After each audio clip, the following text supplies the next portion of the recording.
Hello. Karen, this is Bill Harris. Bill and Stephanie. This is Stephanie-Gudeman. We're just signing in. Okay, this is CoolKay from Countyfairgrounds.net.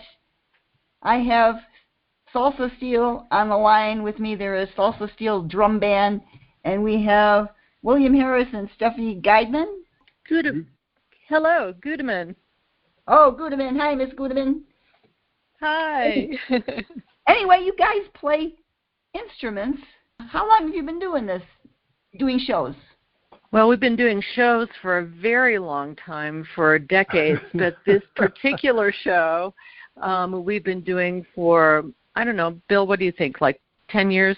You've been doing it for 30? Yeah, 10, 20, 30. Yeah, you always got to add 10 years.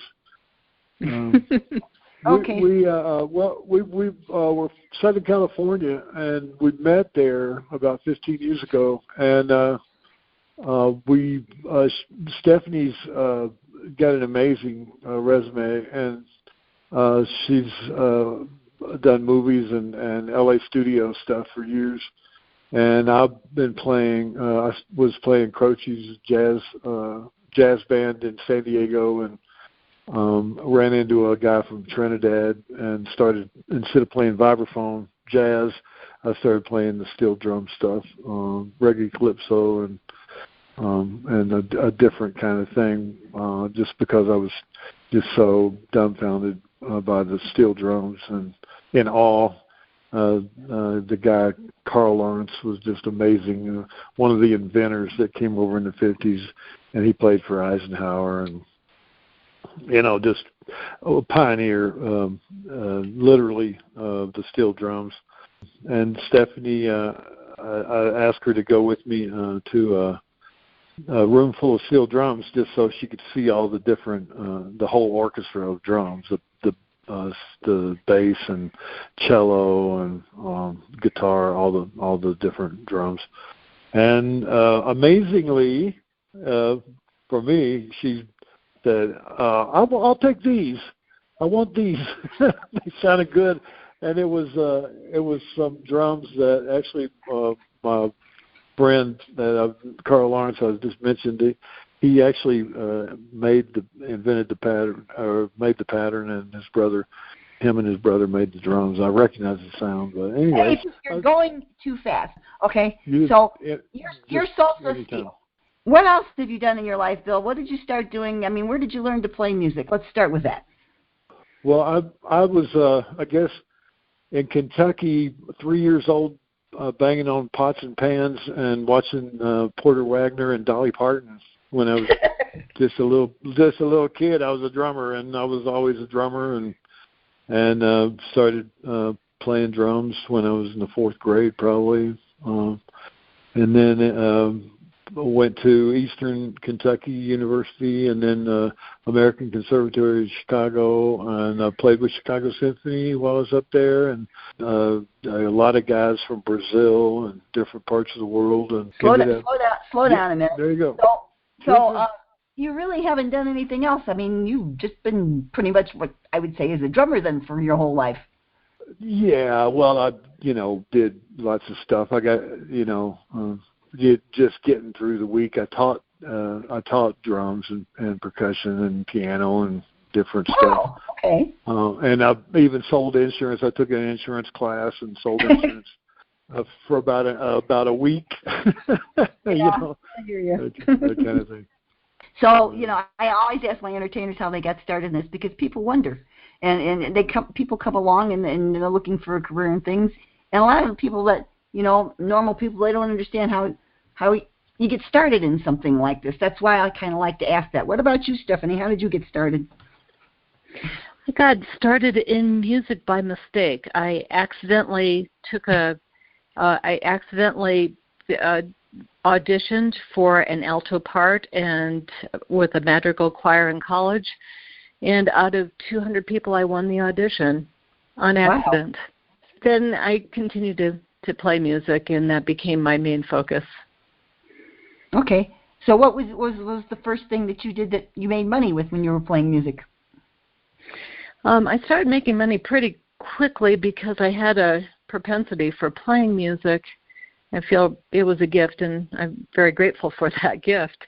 I started playing medieval and Renaissance music and specialized in that, in double reeds, oboe, and the precursor to the oboe, which is the shawm, and I played Renaissance fairs and taught Renaissance dance music, and that's how I got started.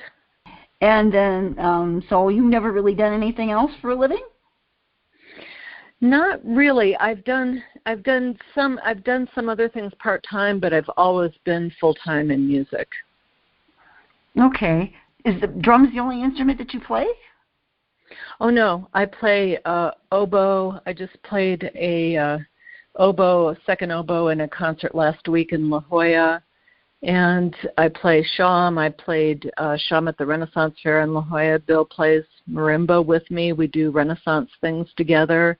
Okay. And I sing, and Bill does too. Oh yeah. Cool. Yep, we're both singer-songwriters. Okay, all right. So somewhere along the line, you started doing fairs and festivals, and you started doing. I guess you do a lot of county fairs. We do. We've got quite a few on the books right now, and we've just been really fortunate. We just started doing fairs the year before COVID hit, so we were doing pretty well, and then COVID hit. Mm-hmm. And I know about that. Yeah, it was pretty tough because we'd put all of our effort into performing at fairs or playing music. So COVID was a rough period of time for all of us entertainers, I believe. Yeah, I know about that. We lost a lot of entertainers. We lost a lot of websites. So things were. Some of the entertainers found different ways of making livings, though. So, okay, so primarily when you go out these days and you're up for a county fair, do you do state fairs too? Yes, we do. Okay. When you go out these days, so you're basically just doing mostly drum things at the fairs, and you named it salsa-steel. So you do Caribbean cruise rhythms at these fairs? Well, yeah, the steel pan was invented in Trinidad, so we do a lot of island music. And Bill, you're really suited to answering this question. Why don't you go ahead and take it? Let's see. A lady, Judy Cunnings, called me from Riverside right about was it 6-7 years ago, and she said, "Bill, I'm retiring this year." I'd played for her about 20 years earlier, or 15, something like. No, it'd been 20. And I couldn't do the fairs. We were just booked so much in San Diego, doing private events, and so I said absolutely. And she said, let's just keep it simple. This just you and Stephanie and maybe a percussionist. So we just went with the trio to Riverside.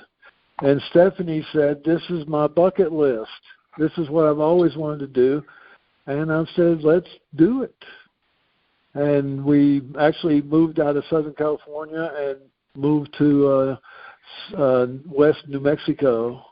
We got a place just up on a mountain, and we just got so much love from all the fairs. We went to a convention and played for everybody, and you know, shoot, I think we're doing 21, 22 fairs this year. And we just love the fairs. It's so much fun. You know, it's just you can spread joy to people and watch people smile as they go by and dance, and it's just everybody. It's the most wonderful experience of my life. I love doing fairs. Well, there's not too many performers that, you know, and I've been interviewing for years and years and years, and as a matter of fact, I was just looking at one of my interviews from 2013 a little while ago. Wow. I've been doing it for years. So there's not too many steel drum playing bands that do what you do. I've never really run across one before. Have you? Actually, the steel drums were hardware in the fair for a long, long time when they came over in the 50s or 60s, and a lot of fairs had steel drummers. But that generation of Trinidadians they have died off, and we're hoping to bring that brilliant, happy, joyful sound back again.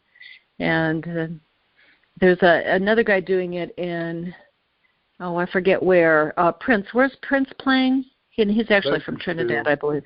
Yeah, Bakersfield. So he's playing in. Sweetheart. Okay. Yeah, All right. There's a lot of people out there. When I was in Chicago in the '80s, there was a guy that was teaching at Kentucky University, and another guy that was teaching that went back to the University of Kentucky. But the steel drums have spread, so they're of course we would know, but there's a lot more than you would. There are a lot more than you would expect. A lot of the cities and fairs that we go through, they go like, oh my son plays in the high school steel drum band here, So they're around. How do you do in New Mexico? I'm pretty familiar with New Mexico. I've lived there for a while, and I've never seen anything like you at any of the fairs down there. You're an original that way, right? We've been doing New Mexico for 5 years, I think. -2 for COVID. -2 for COVID. New Mexico State. Yeah, so 3. Yeah, but we have played in Albuquerque, the New Mexico State Fair, and then the Southern New Mexico Fair. We've also played there, and it is different for people. You're right about that. You're absolutely right.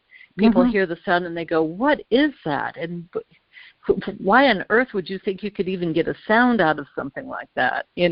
People are perplexed, but they always smile when they hear it. You can see people's feet start moving and the big smiles on their faces, and it's different for them, and they like it.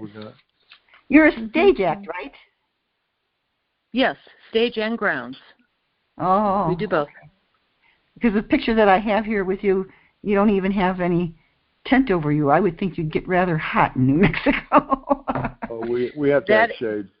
Yeah, that's the only requirement when we play somewhere. We can bring our own equipment, but we have to have shade because the drums, if you play them and they're hot, you knock them out of tune. That's interesting. Okay, so you've worked in New Mexico and California. What other states have you worked in? Oregon. 5 or 6. Washington, Texas. Arizona.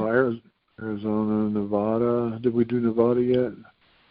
Yeah, I think we've played there, yeah. Are there any bad experiences you had doing any fairs or festivals? Not really. Yeah, I can think of only one. Remember when we played at night at the back gate? Where were we? Sonoma Marin? I don't. Maybe it wasn't Sonoma Marin, but these young kids started. They had the line going out, held up, and these young kids started being a little bit too happy with their dancing and got a little too dirty dancing. Yeah, dirty dancing. That was what I was looking for. And I just also went, oh no, we just stopped. What else could we do? Because there's little kids there, and you certainly don't want to. So how long is like one of your sessions? I mean, when you set up and start playing, how long do you usually play for? 45 minutes to an hour. Sometimes we go longer. Several times a day? Yeah, 3 to 5 times a day. Okay. What the fair needs. Yeah, that's a good point. Whatever the fair needs, we do it. Yeah, well, you had told me about a bad experience. So I guess you haven't had too many bad experiences. Do you guys have any kids? No, we do not. Oh, so I always ask my entertainers that question too, and you'd be surprised at the answers that you get.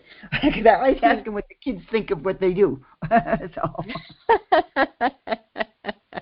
I could just imagine. Well, we do have dogs and cats. They count, right?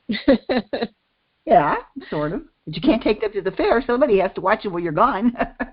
Yeah, that's right. Right. Okay. All right. Well, do they like the music?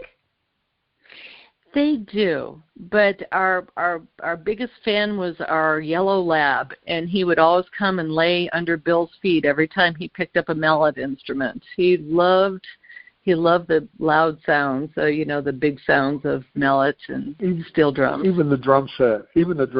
I'm slamming the snare drum, and Flynn's got his head right underneath, in between my feet, under the stool where I'm playing drum set.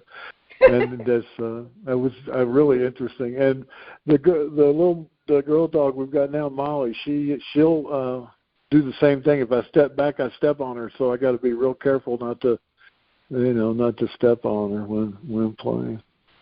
That's interesting. What's your favorite kind, Stephanie?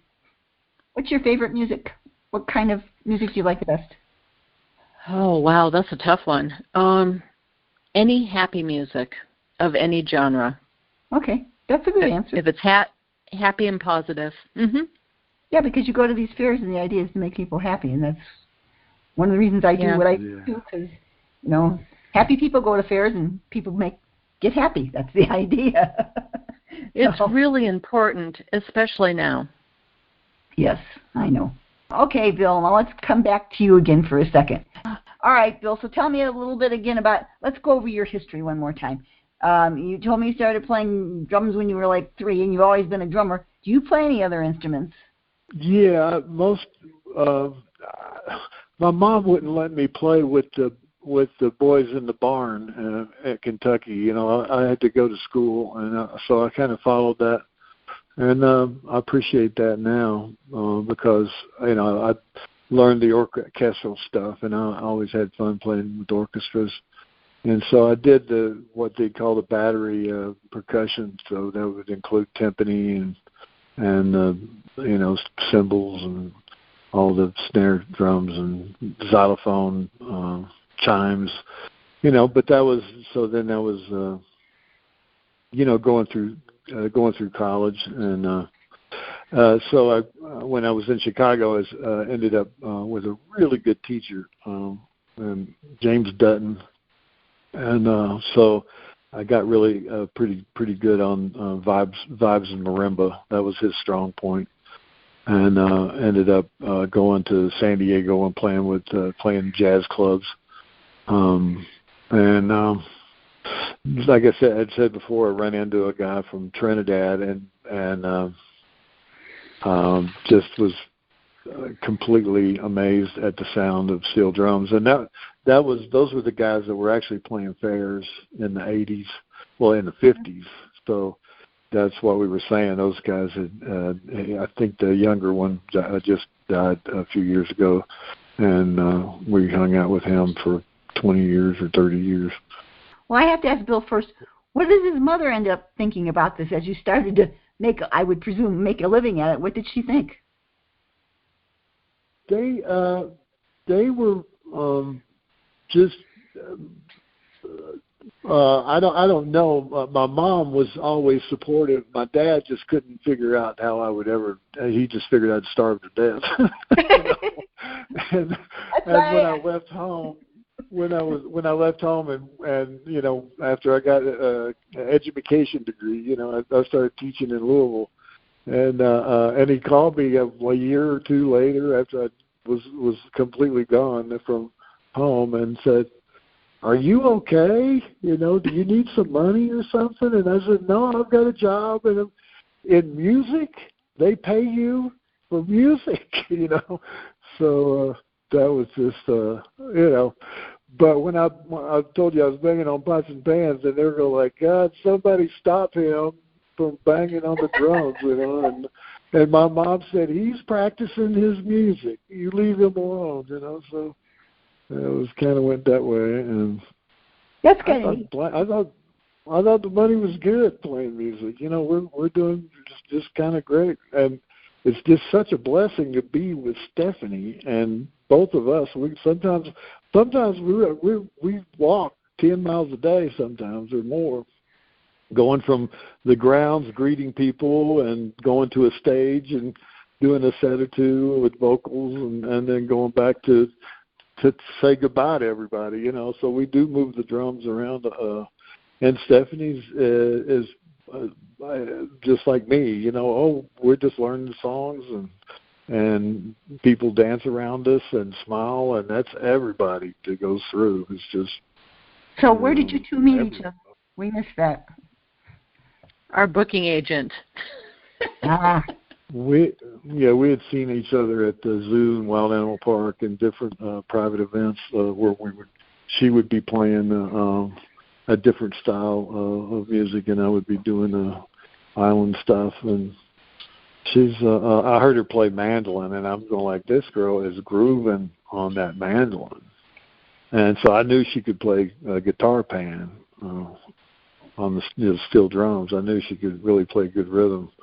And so when we ended up just being together, I knew she could play rhythm. She said, "Whoa, I've never done that," but I had heard her play mandolin, so that's a full-on rhythm kind of thing. So she's killing it, and so